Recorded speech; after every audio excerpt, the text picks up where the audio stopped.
Comme tous les matins, Sabrina prépare les 4 garçons qu'elle accueille pour aller à l'école.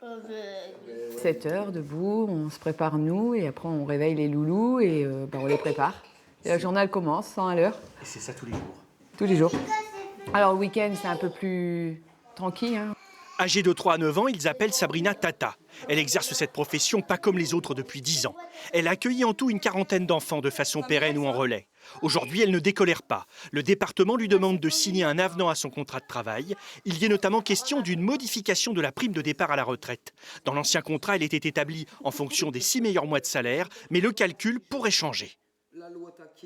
J'ai envie de dire, c'est vrai que s'il y avait 30 000 euros pour une carrière à peu près complète d'assistants familiaux pour la prime de départ en retraite, si demain c'est 3 000 ou 5 000, c'est pas normal. Parce que le travail, on l'a fait. On l'a fait, on l'a fait, on l'a refait. On s'est élevé, c'est du 24-24, 7 jours sur 7.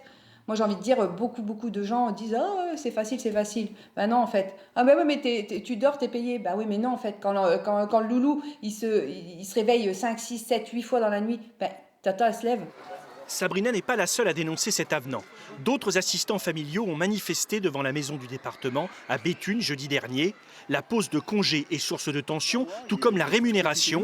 Si le forfait d'accueil du premier enfant a augmenté, celui-ci est ensuite dégressif.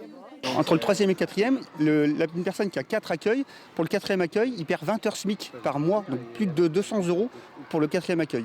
Et c'est écrit noir sur blanc sur le contrat. Le département du Pas-de-Calais a refusé toute interview filmée. Selon le secrétaire général du pôle des solidarités, l'ancien contrat était obsolète et devait être mis à jour. Par ailleurs, il l'assure, les rémunérations ne vont pas baisser pour les assistants familiaux.